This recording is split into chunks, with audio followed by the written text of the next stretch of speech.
Good morning, everyone. We are presenting on a technological review on the potential of space-based solar power and wireless power transmission, an innovative clean energy solution that could power the future of our planet.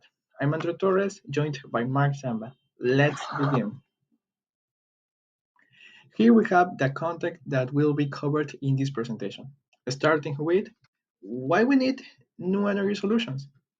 Well, global energy demand is expected to double in 30 years, creating serious challenges for both the environment and energy security.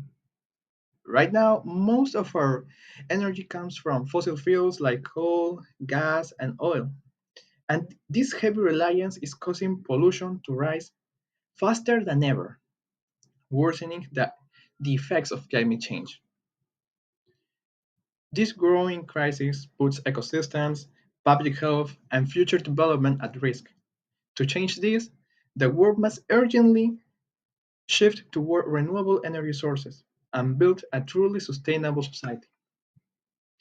A key part of this effort is achieving the net zero 2050 target proposed in the Paris Agreement, which requires reducing global emissions by 45% by 2030. To get there, we need to replace carbon-heavy energy systems with clean, reliable, and scalable alternatives that can consistently deliver power anywhere under any conditions. This is where SBSP, space-based solar power, comes in. The sun is the primary energy source, yet 70% of solar energy reaching Earth is lost due to the day-night cycle and atmospheric interference. Conventional solar cells achieve efficiencies between 22 and 27%, limiting effective utilization. Space-based solar power solves this by placing solar panels on satellites in space, where there's no night or cloud cover. The captured energy is converted into microwaves or lasers and transmitted to Earth, ensuring continuous, efficient, clean power. SBSP offers reliable, scalable, and sustainable electricity anywhere independent of location, time, or weather, making it a transformative solution for a global energy security. Now let's see the SBSP evolution timeline. In 1968, concept proposal by Peter Glaser, envisioning satellites that collect solar energy and beam it to Earth via microwaves. In 1979, NASA reference model, proposing a 5 gigabyte power satellite in geostationary orbit. In 1995, NASA Sun Tower concept, no? A modular scalable SPSP concept in median Earth orbit. 2012, Alpha concept by Artemis, no? Innovative modern SPSP system with using lightweight materials. 2017, Cassiopeia concept introduced a fully solid-state modular satellite design. In 2020, the Prime FX in-orbit demonstration, no? A pioneering in-orbit experiment, successfully converting solar power to microwaves in space for the first time. Though the concept was proposed in 1968, it was too expensive then, but with reusable rockets and high-efficiency solar cells, it's now realistic. Today, multiple nations are actively developing this technology, with the US, Japan, China, and the UK leading the race. Now let's talk about framework and architecture. This diagram shows the main structure of a microwave-based space-based solar power system and how its different subsystems work together. First, solar energy is collected by photovoltaic panels or mirrors in space. This energy is converted into electricity, which is then transformed into microwave energy using high-frequency transmitters. Next, the microwaves are transmitted through a large antenna array in space toward Earth. On the ground, a special receiving station called a rectenna captures the microwave beam and converts it back into usable electrical energy. The system also includes satellite control and communication systems to maintain proper orientation between the solar panels, the transmitter, and the Earth station. This ensures the solar collectors always faces the sun while the microwave's beam remains accurately aimed at the ground station. Each of these subsystems must work in perfect coordination to deliver continuous, clean energy from space to Earth safely and efficiently. Here we have the complete system view for a better perspective. It uses two main wireless power transmission options, microwaves and lasers. Microwaves are safer, reliable in any weather, and work from any orbit, mainly geostationary orbit, while lasers are more compact but need clear skies and extra safety, and typically work from lower Earth orbits. Both send clean, continuous power from space to Earth.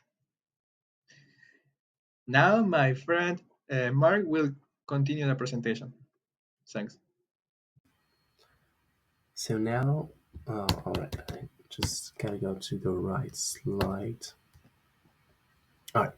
So now let's take a closer look at three key SBSP satellite concepts.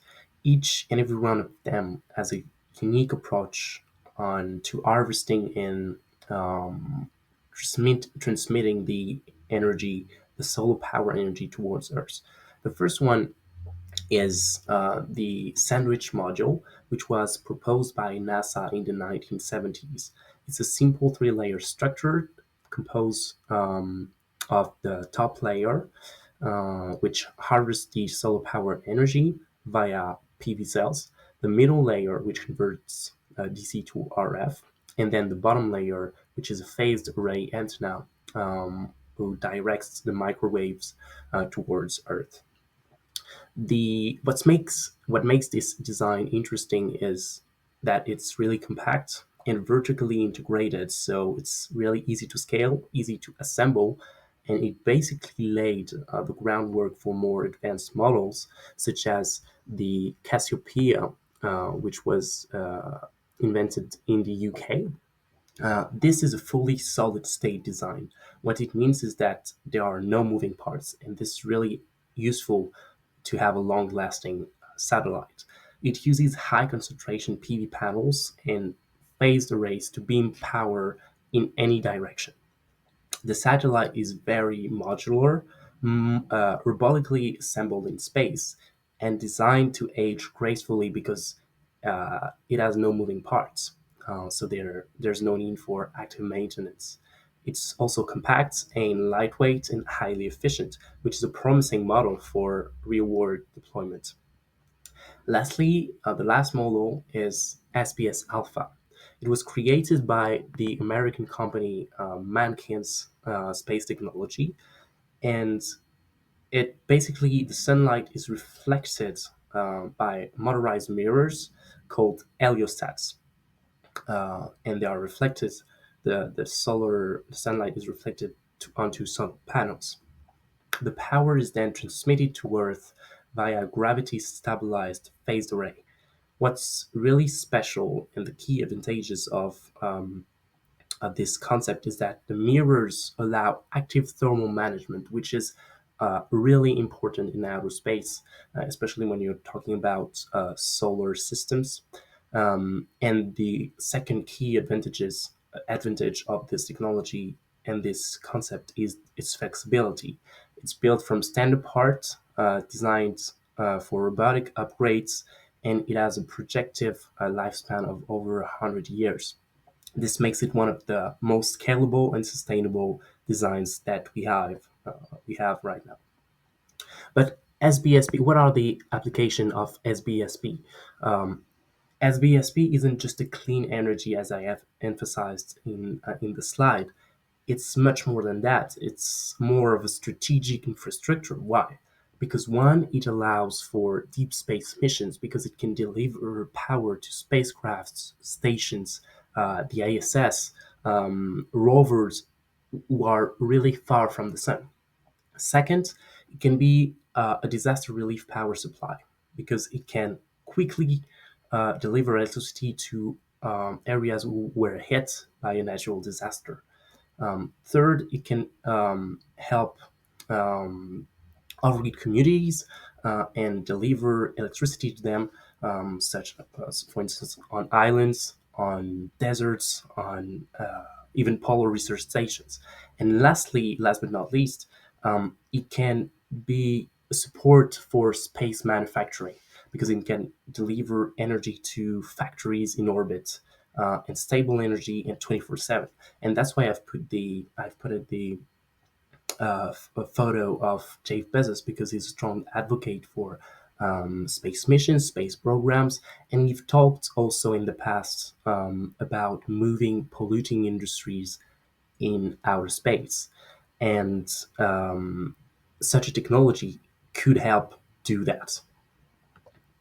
But is it just futuristic or is it already happening? Well, it's already happening. We are seeing demonstrations of the technology all over the world in Japan, in the USA, in China, in the UK. And what this goes to show, all those demonstrations tends to show, is that first, it delivers a proof of concept. It demonstrates that it's feasible, and it also shows that there's a global momentum because all the major countries are investing in are not only interested in the technology but are investing in the technology. So that's a key point. But there's also key challenges. The main one is technological, obviously, because we need to master the assembly, the orbital construction, and robotic assembly in outer space. We also need to enhance the wireless power transmission. And there's also the problem of thermal management. Economically, there's a huge point because it's super expensive and we need to track down the costs, the launching costs, the maintaining costs, and also address the LCOE uncertainty. Politically, there are also challenges because we need to have a coordination for spectrum use, space law, and ground station placement. Also, we also have major concerns environmentally and socially. And we need to address those concerns in order for the technology to be deployed. So, where does this leave us? SBSP isn't yet a competitor to solar, wind, or nuclear, to clean energies, but it can be a promising complement to them. It works when the sun doesn't shine. It reaches where cables can't.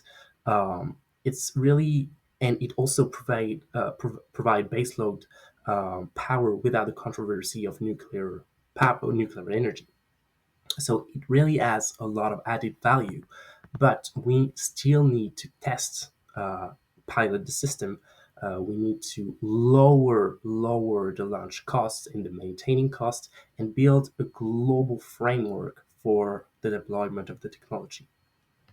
So ultimately, in the race toward net zero, space-based solar power isn't a magic fix, but it's a game-changing technology we can't afford to ignore.